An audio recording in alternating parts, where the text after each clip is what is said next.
We're always telling your stories, and it's time someone tells ours. We're humans first, journalists second. We chose this career to give you a voice. Now we're voicing ours.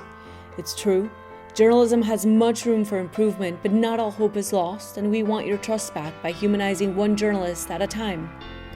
We're sharing with you what we go through to bring you the news. The pain, the tears, the trauma, and the mental health struggles.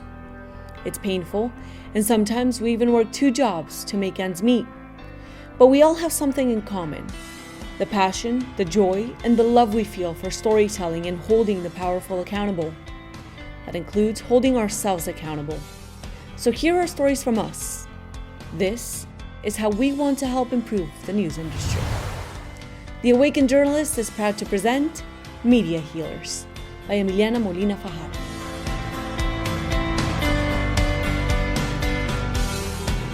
Hi everyone, welcome back to The Awakened Journalist and our special project Media Healers. Today, Liz Fuhrmann is with us. She has been a producer for at least 5 years. She actually decided to quit the news industry in 2020 to tend to her mental health, among other reasons. She's a former multimedia producer, as I mentioned. She worked in WROC in Rochester, New York from around June 2015 to July 2016 as a news producer. There she actually used to commute for about 3 hours round trip just to make it to her first job. And in August 2016 till July 2020, she worked as a multimedia producer at WGRZ in Buffalo, New York. Her first salary in the news station that she worked for in Rochester, New York was actually $21,000 a year. So way below the poverty line, which is really difficult, especially taking into consideration that she was commuting for at least 3 hours total round trip just to get to her job. So Liz, welcome, and thank you so much for agreeing to speak to us. Thank you so much for having me. I'm looking forward to having this conversation, and I'm so glad and thankful that a lot more people are starting to have these conversations now. That's wonderful. Liz, so let's start from the beginning. Why did you decide to become a journalist? I feel like a lot of people, myself included, have a very idealistic view of journalism, and you kind of enter the industry and you enter your studies like wide-eyed and bushy-tailed and like ready to take on the world and, you know, make a difference and make a change. And growing up, that was something that was very important to me, like giving back to the community, volunteering. I just always had a passion for social justice and standing up for the little guy. And so journalism really called out to me to be able to find that sense of purpose and fulfillment. And, you know, the saying in journalism, be a voice for the voiceless, that was something I really took to heart, and I really wanted to try to make a difference. That's wonderful. So what do you think, you know, during your career, you were in the news industry for a little bit over 5 years or around 5 years as a news producer. What do you think was the most rewarding part of being in the media? There were a lot of rewarding parts. I think the first thing that comes to mind would definitely be getting the chance to work with all of my former coworkers that I did. There is so much talent in the media, broadcasting, and journalism industries, and just the ability to learn from one another, especially in the role of a producer. I found myself in a position where I was kind of calling the shots a little bit and telling people what to do, even though I didn't have a managerial title. And to be in a room full of journalists that were, you know, 10, 20, sometimes even 30 years my senior, and having to find this confidence within myself and have to tell them what to do as someone who was so green in the industry, it was definitely very empowering, and I felt like it made me grow a lot. And that's something I've discovered as well outside of the news industry, is that you develop a lot of skills when you are in such a high pressure, high intensity environment, you are really forged in the fires in a lot of ways. So it really forces you to get good at so many different skills that can translate to so many other different industries. So I would say the people and the skills you get to develop. Yeah, and I love that. You definitely, I think that's the best way to describe it. You definitely get forged in the fires. You Um, do, you do. yeah. Speaking of fires, were there ever any fires you had to put out within the newsrooms that you've worked for? That is quite the segue. And yes, I think the producers are probably the ones that end up putting out most of the fires. I will never forget it. When I walked into my very first job in Rochester, New York, the news director at the time handed me a binder, basically, and she knew it was my first job out of college. And essentially, the binder was like how to be a producer 101, or like producing for dummies, basically. And, you know, I opened it up and like flipped through the first couple of pages, and there is like all these cheesy clip art pictures in there. One of the first pages said, "Welcome to producing. You are the punching bag of the newsroom." And I was just like, great. Like, it really kind of set the expectation, but I was like, what did I sign myself up for? So that definitely kind of set the tone, and it definitely, to your point, put you in a position where you were the person to put out the fires. All chaos could be breaking loose, and it was your job to keep it together and to keep the show going and to steer the ship. Did not matter how much chaos was going on behind the scenes. It was your job to make the show look good and make the talent look good. So you just kind of fronted the force of that. In terms of any specific examples, it's hard because I'm sure you can attest to this too. A lot of times in the industry, you could have the craziest day of your life, and people ask you, "How's your day? Like, what happened? What stories did you cover?" And it's almost like my mind wipes the slate clean. It's like I don't even know what I did. Like, sometimes it was because it was a blur, and other times, you know, once the stories happen, you kind of have to set it and forget it, because there's always the next thing to move on to. There's always the next story to cover. And that includes like mistakes and failures too. I learned not to dwell on those for too long, because again, things move so quickly in the industry that it doesn't do you any good to dwell on the mistakes, because you have other things to worry about. So definitely put out a lot of fires in my time. Could I name any specific ones? If you gave me more time to think about it, probably. But it's mostly, I've kind of let all that stuff go because it doesn't matter anymore, you know? Yeah, which is wonderful. And you brought up so many good points. And I love the fact that you just told me that right now you can't give me a specific example. You'd have to sit down and think about it, because I actually can attest to the fact of forgetting what you covered that day. And I actually started reading up on it a lot. And I spoke about it to my younger sister, who's a behavioral therapist. So she's kind of like in the field of psychology. And I told her, like, I've noticed that I have a lot of memory lapses, and like I forget a lot of the things that I went through.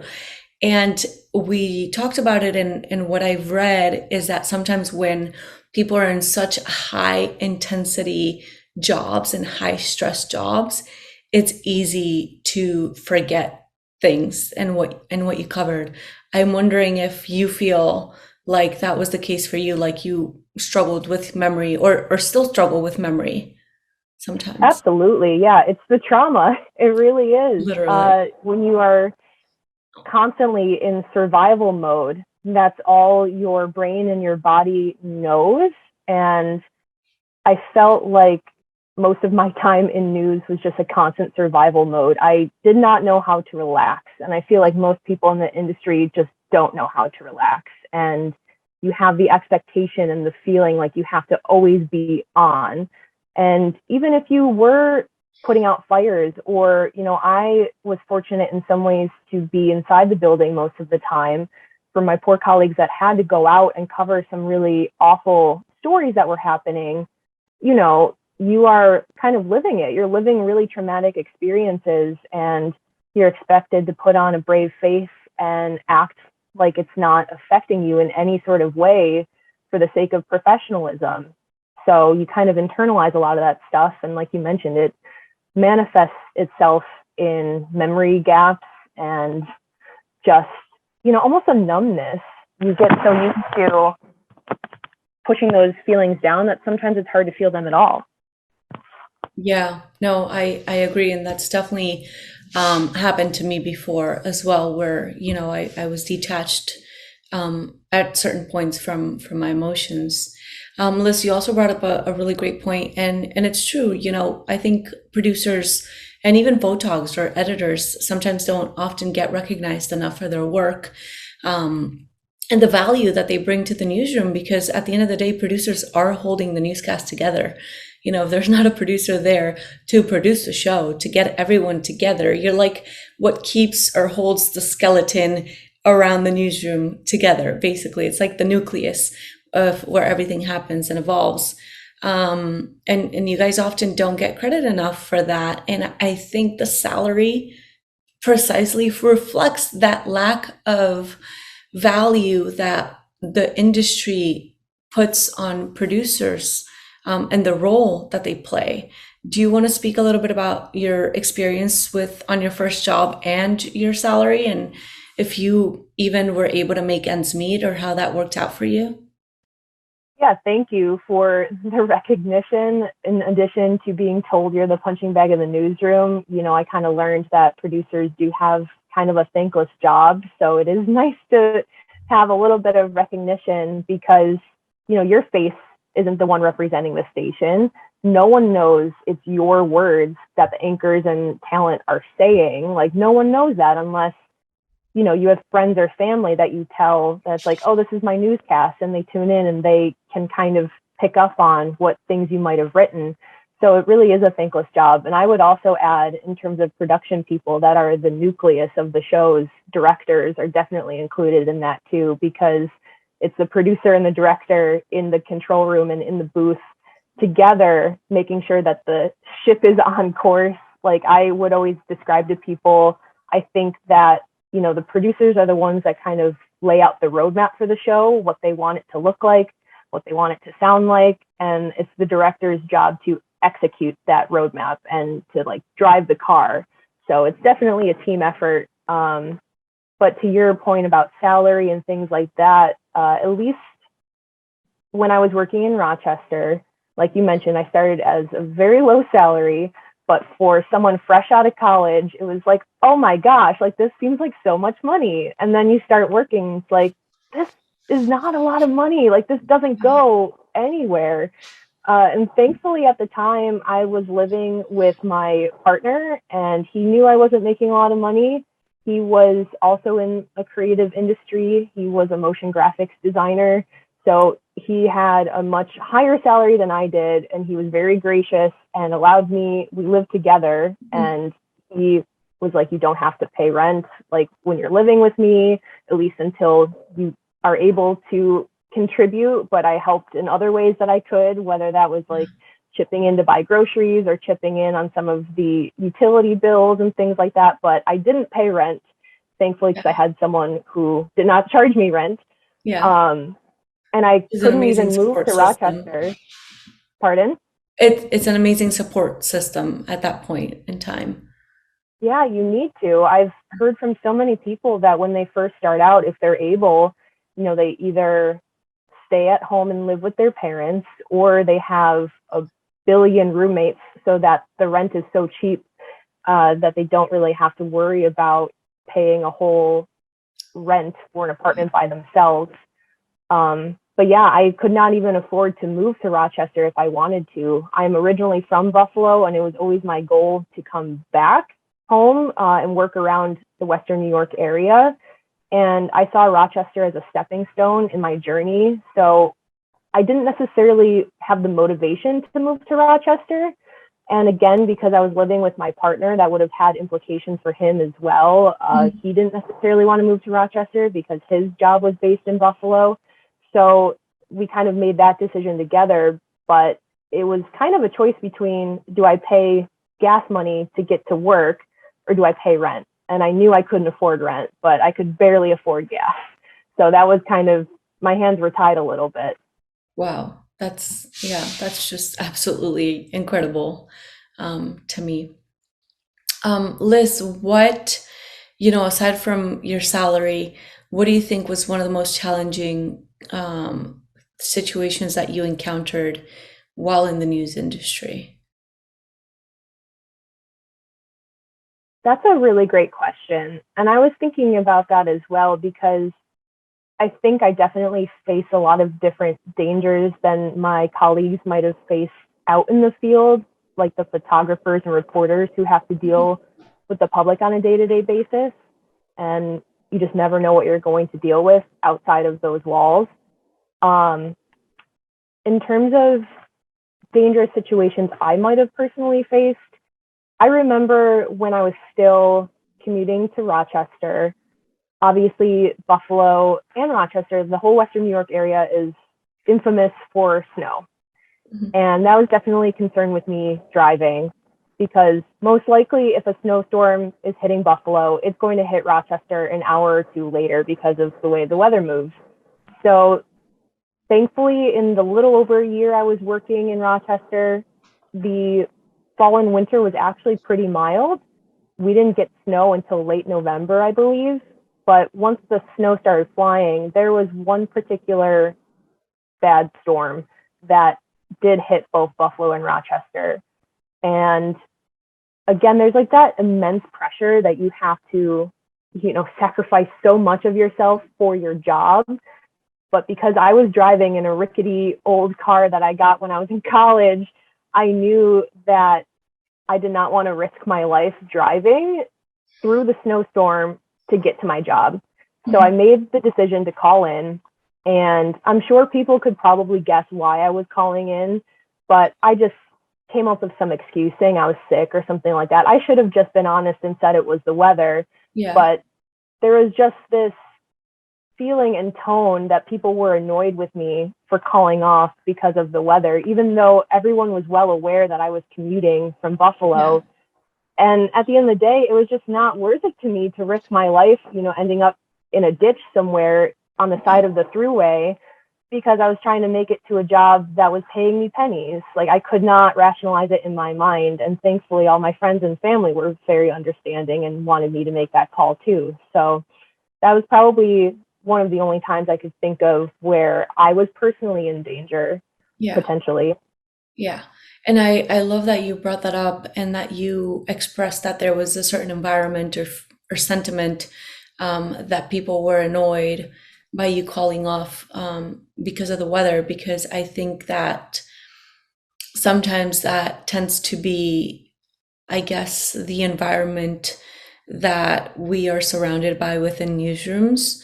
There's a lack of understanding sometimes whether the situation is weather related, or sometimes even with news coverage. There'll be news directors that can possibly tell you, if you don't feel safe, leave. But if you read in between the lines, they're really not understanding once it gets to the point where you actually decide to be like, hey, I don't feel safe, I'm going to leave. So I think environments in newsrooms can definitely improve in certain areas. And I'm glad that you brought that up. Yeah, that made me think of another situation, because like you said, sometimes you do get to that point where you have to tell your management, I don't feel safe.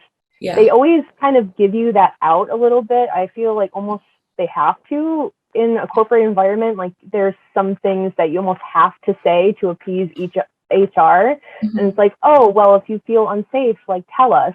But I feel like anytime, whether myself or any of my colleagues actually used that get out of jail free card and said, I feel unsafe, management didn't really care and didn't actually take that to heart. Again, like on a smaller scale, because I did not have to go out in the field as much as my counterparts. But last year, during the pandemic, when we were all working remotely, I took my entire setup home with me, like my tower, my monitors, like everything. so I could produce from home. And I had been doing that for about at least a month or two, maybe a month and a half, somewhere around there. And my management decided to put me on the schedule to cover a job that was completely not even a producing job. It was the assignment desk, which at my former station, the assignment desk roles could include so many different roles, including web and digital, and routing live shots, and answering phones and things like that. And some of our people who were working the assignment desk, they had special phones that they took home with them, so they would be able to take phone calls remotely. They had special software downloaded on their computer so they could do a lot of their job remotely. And obviously I wasn't doing that for months. Sometimes they would have me pitch in and help, like if they were short on the desk, but it was easier to do when you're all together. So they needed me to cover just one assignment desk shift. And for me to do that, they wanted me to come into the station and like pick up some equipment so I could cover the desk for a day for an 8-hour shift. And at the time, this was, the height of the pandemic, and we did not realize how severe it was. Like, there were no vaccines available. And I told my management that I felt unsafe coming in because this whole time I was fortunate enough to be in my little bubble at home. I didn't leave my house. And not to mention, like, I have family and friends who are immunocompromised. Like, I had all of these worries in my head, and I told them I don't feel safe coming in, especially if I'm expected to cover this just one shift. It seems like a waste for me to drive all the way into the station, pick up some equipment, and then drive back to my house, install this software.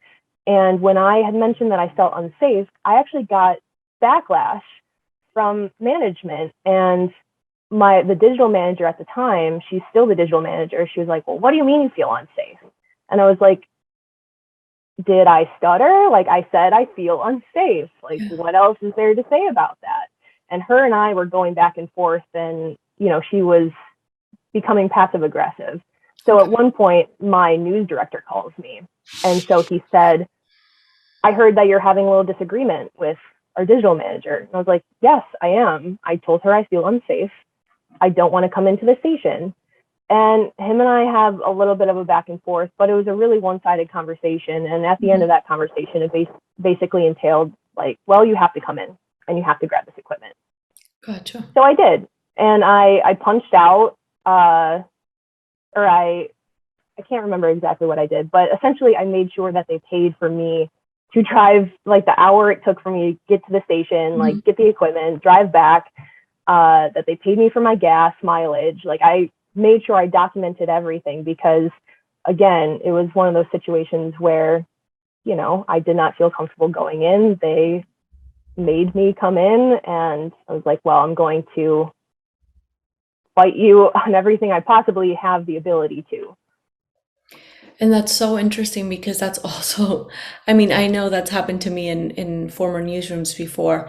That's also definitely a common case scenario where you do express concerns, and for some reason, management is either not understanding or just forcibly, I guess, making you not even have a choice or an option, but forcing you to go into the station one way or another. And there's just a very strong lack of empathy within newsrooms sometimes. I'm not sure if the case in your station was also because of lack of personnel, but that's definitely something we can improve on, because nobody should ever have to be forced to go into their jobs if they don't feel safe. Kind of an anomaly of a situation where normally I probably wouldn't have been expected to cover a shift like that, but because furlough and other factors, they needed someone to cover, and I was the person at the time where I covered everything, and I worked every possible shift you could think of at that station, and I was just kind of the grunt worker, and it's just like, oh, Liz can cover it. So it was just, I was forced into this situation in a number of different ways, and I felt stuck between a rock and a hard place. And I spoke up as much as I could, but even at the end of the day, it still didn't really matter. Yeah, and proud of you for speaking up, because that's often the case with younger journalists. And I know it was with myself as well when I began in the news industry, where we're often trained to say yes to everything, and there's a time and place to draw the line. And you tried to draw the line. That's wonderful. Sometimes it's not respected, sometimes it is, but I think it's definitely up to each one of us to empower ourselves as journalists and to know when to draw the line with exactly how you did. Obviously, don't try to get fired if you really truly depend on that job. But speak up. Yeah, don't be afraid to speak up and raise your concerns, because in the long run, it's just gonna build you up, and it's going to help in one way or another, lead you to either a healthier work environment or help you improve management within the newsroom that you're in. I definitely agree. And I think that it is okay to have boundaries. A lot of people don't enforce that enough, but it's okay to have boundaries. It's okay to say no. And management are the only ones that directly benefit from you having a lack of boundaries. They will push you and push you and push you until you cannot be pushed anymore. And you shouldn't be driven to the brink because you weren't able to enforce your boundaries along the way. So that is probably like one of my biggest pieces of advice is do not be afraid to enforce your boundaries. And even if you come to the unfortunate realization that with your enforcement of your boundaries, you still have to do some things in order to keep your job, I would say keep your receipts. Just document everything. And that's what I was trying to do. Not necessarily like you want to have to build a case against your employer, but unfortunately, if it ever arises to the occasion where you have to, at least you have documentation. Everything you do, everything you say, especially if you can get it in written documentation, whether that's an email or a text or screenshots, obviously that's better. But if you had a verbal conversation, take some notes after that verbal conversation of, the gist of what you talked about. So boundaries and receipts, that's definitely important to have. Mm-hmm. Yeah, because I totally agree. And I think it's so true that if we don't have boundaries, they really truly do push you to your limits, so much so that you ended up quitting for several reasons, one of those being your mental health.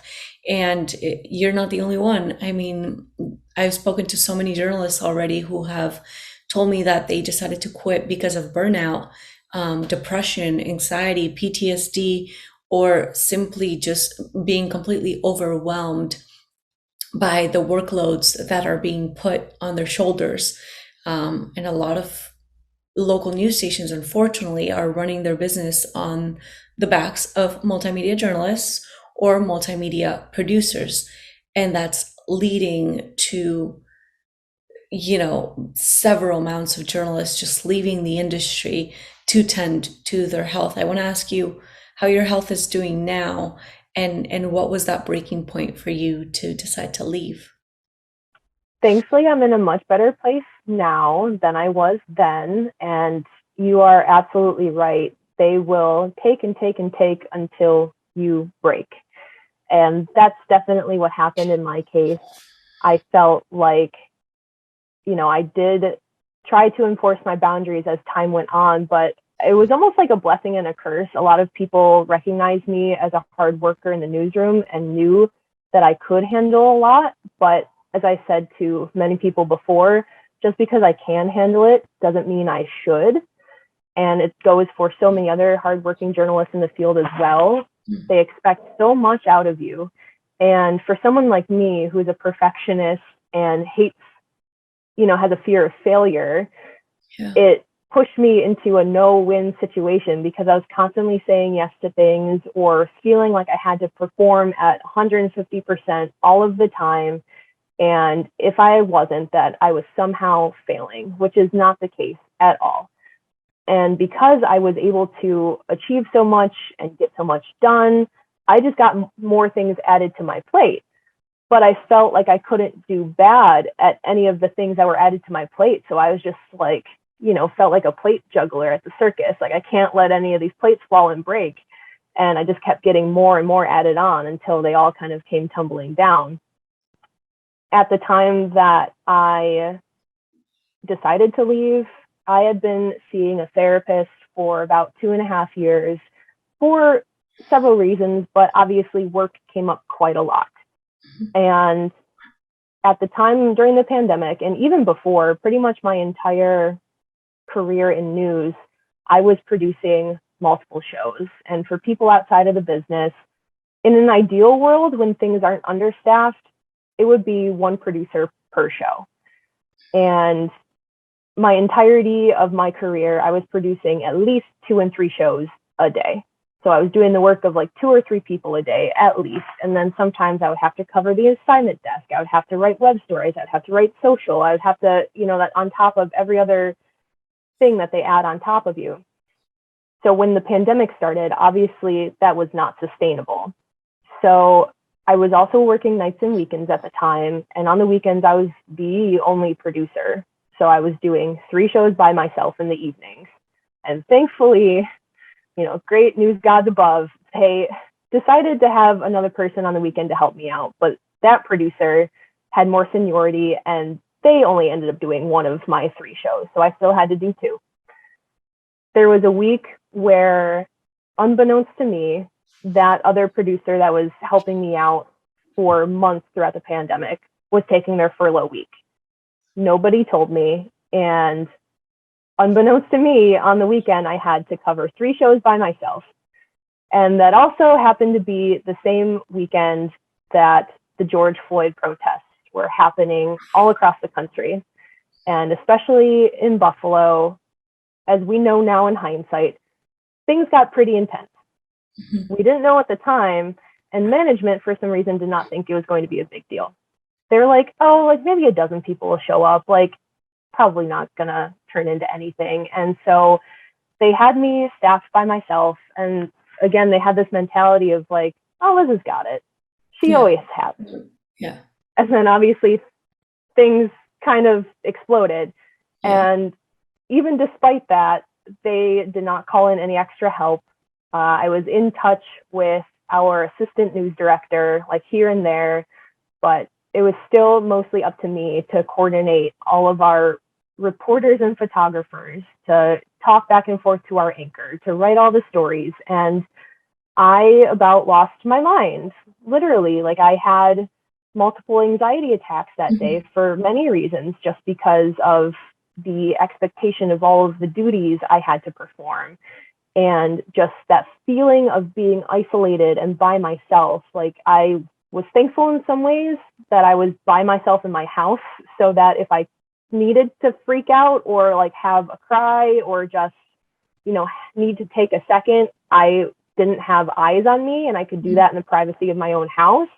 But at the same time, you had those feelings of isolation because of the pandemic, just so many different factors.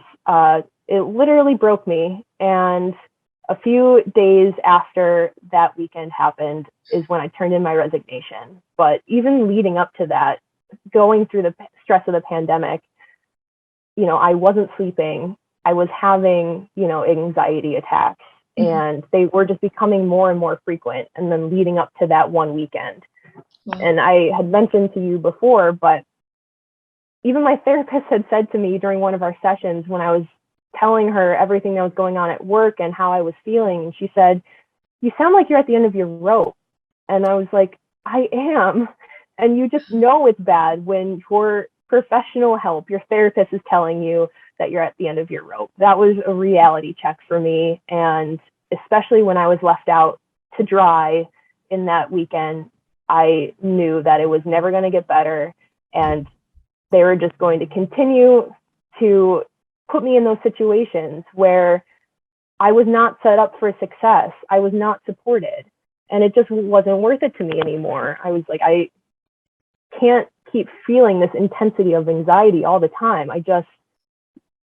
it sounds dramatic, but I will not survive it, you know? So I decided to quit. And thankfully, like I said in the beginning of that answer, my mental health is leaps and bounds better.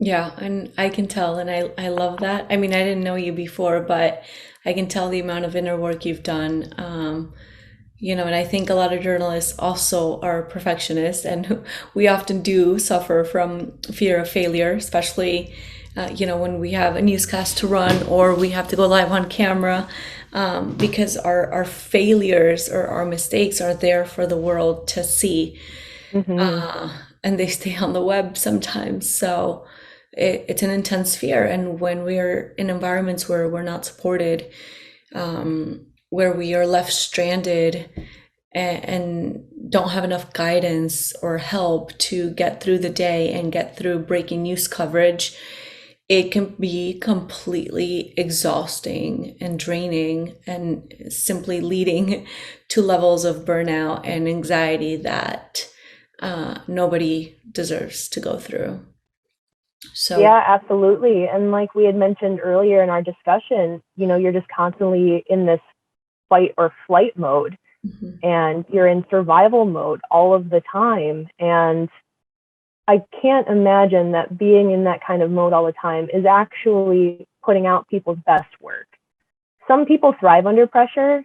I'm definitely one of those people. And unfortunately for me, sometimes I can be a serial procrastinator. So in a high stress environment where I had to constantly meet deadlines, it definitely kept me on task, but that doesn't necessarily mean that's a healthy way to go about it. And I have to imagine that people who are constantly in survival mode, they might be putting out work and putting it out on time and meeting their deadlines, but does that mean it's the best work they could put out?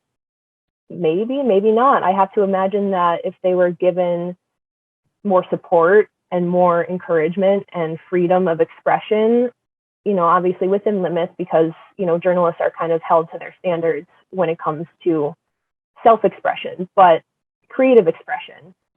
If they're given more opportunities to do that, I would imagine that their work is probably better and they're going to be healthier for it. For sure. And even more creative, because just getting yourself out of that survival mode and out of that fight mode will increase your creativity. So yeah, and I completely agree. I mean, I can tell you that as a multimedia journalist, when I started my first job, I was definitely not feeling like I was putting out my best work, and I was often making mistakes, having to own those mistakes, or simply putting out stories with very superficial information and not being able to dig in to root problems, to truly dive deeper into an issue and help the community. So yeah, that can be a little rough too. Liz, I wanted to ask you before we start finishing up. I mean, we've spoken about several important issues in the industry: salary, anxiety, mental health, burnout, newsroom environments. What is one thing that you would like to see improve within the news industry if you had to pick? Or you can give several things. Up to you. I was going to say there would be several things, but I definitely think there has to be real and sincere conversations around mental health.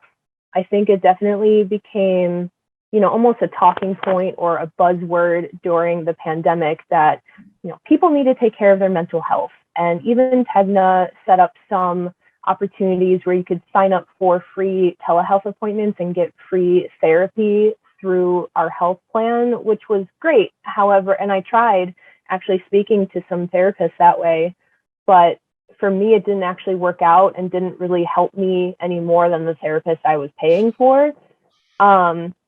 But I felt like it was almost a corporate checklist item that's like, oh, see, we're doing the bare minimum of what we need to do for our employees for the sake of mental health.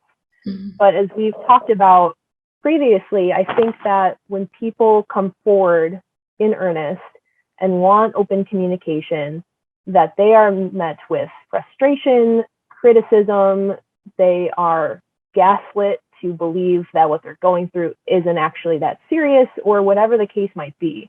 So I think in order to improve things, you actually have to put in the work and actually foster a safe environment where people feel safe coming forward. They won't fear for their jobs, their reputations, and, have management that genuinely wants to check in on you as people. I feel like so many of any kind of communication or check-in from management, I was just talking to a former colleague of mine, it felt like anytime you saw that person's name light up on your phone, you immediately go into, fight or flight response, and you're like, oh my God, like, what did I do? What's wrong? Like, you just have this fear of like, what's wrong, instead of, I want to talk to this person. You just always expect the worst, and you figure, you're in trouble or something like that. And that should not be the case. I've been fortunate enough in my current position in digital marketing in my current company that we just have check-ins, and my manager, mentor, she has told me multiple times when we have these conversations, just a reminder, this isn't a performance review. This isn't a performance conversation. Like, how are you? And so even though I've been out of the industry for a little over a year now, I still have to fight through those gut reactions sometimes. And it's nice to have people who are continually reminding me that, you're okay. But, to improve the news industry, I think you definitely actually have to foster that open door policy, not just say you have an open door and then punish people who try to use the open door. Like, you have to follow through with the sentiment and actually have an open door and allow people to talk about mental health and remove the stigma around it, not just use it as a buzzword and say you're removing stigma when you're actually just adding to the problem. Yeah, I completely agree. So many great points that you brought up. And I think, you're not the only one. I think a lot of journalists are living in fear. I think precisely because that safe environment is not normally created in newsrooms. Journalists are extremely afraid to speak up and raise their concerns because of fear of retaliation or losing their jobs. And it's not even just sorry, I didn't mean to interrupt. No, you're fine. Go ahead. Yeah, it's not even just like their job at their current station. I think a lot of journalists are afraid of being blackballed from other stations and other companies and other markets. The news industry is very small, and even if you're across the country, it's like people know people. So if you were to say something and have some sort of negative interaction with management, like, people have this fear it's going to get across to other stations and things like that and potentially ruin their future job chances. So I think that, and we talked about this a little bit before, I think it's unfortunate that there's a lot of vitriol from the outside in with people's public perception of the media, and for the colleagues that do go out in the field, sometimes they do get that verbal abuse and sometimes even physical abuse, like people who have gotten, injured or even killed on the job because of the public. And it's terrifying. So to have this fear of danger outside of the newsroom and then have fear inside of the newsroom, again, you're just constantly in that survival mode. And that's what needs to change. You need to have an encouraging environment inside so that you don't really eat yourselves from the inside out. Like, you're just facing fear at every corner, and it's just not healthy. At all, for sure. Liz, is there anything else that you'd like to add before we end the interview? Yeah, absolutely. I realize that we talked about a lot of serious and troubling and kind of negative things about the experience that I went through. And I know that a lot of people have had negative experiences, but despite all of that, like, the one thing I really try to emphasize with people when I talk about my experience is, even though I have a lot of grievances when it came to the way management ran things, or even the way things might have been run on a corporate level, or even just systemically as a whole, like the business as a whole. I have so much love and respect for my former colleagues, and even my former colleagues I didn't get the chance to work with at all of our competing stations and things like that. I have the utmost respect for our journalists, and they put in so much love and dedication and hard work to what they do, especially when there's such a distrust of the media. I cannot emphasize that enough, that people are actually doing honest work. And I did not leave the business because I disagreed with the ethics, because I disagreed with my station's point of view or the way that we covered stories. I was very proud of our station's work and the work that I did, the work that my colleagues do and continue to do on a daily basis. That was never the issue. The issue was just the way that employees are treated is what I severely disagreed with. But in terms of the actual work itself, I was very proud of that, and I will stand by that 110%. I love that, and thank you for bringing that up, because it's so true. So many journalists on the field are so passionate about their work that we really truly do have amazing journalists out there, and journalists who are willing to, do the hard news coverage to help improve communities out there, and to do great investigative journalism as well. And thank you for bringing that up, because in one of our previous interviews, unfortunately, that was a first for me, because I had never witnessed that in the news industry, nor had I heard of colleagues who had witnessed that in the news industry. But one of the journalists that I interviewed stated that his news director asked him to lie for his package on air, which that just completely stunned me. And I was just completely in shock and amazed by the situation. So thank you for bringing that up, because not everyone's experience is the same. And unfortunately, like with any industry, sometimes we do have people that don't necessarily have, I guess, the audience's best interest at hand.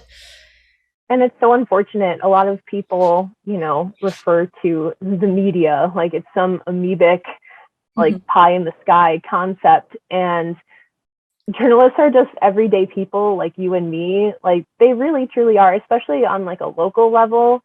The local level is where so much of the work is being done. And not to say it's not on the national level, but especially your local journalists, they're just people. And there's no like overarching conspiracy of the way that we cover stories.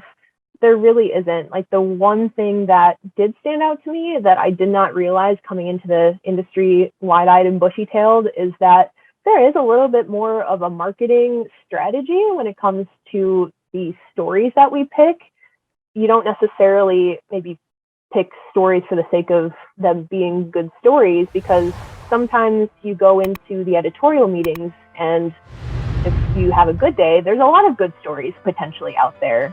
And some people think that journalists really cherry pick what stories they want to cover, which you do, but sometimes there's just so much to possibly cover in a day. It's impossible to cover it all. So you really just try to have those thorough discussions and try to pick the ones you think might be best for the viewers and what they want to watch and what they want to see. But I think that's where that marketing eye and strategy comes into play a little bit, is that things kind of are targeted when you look at the ratings and things like that.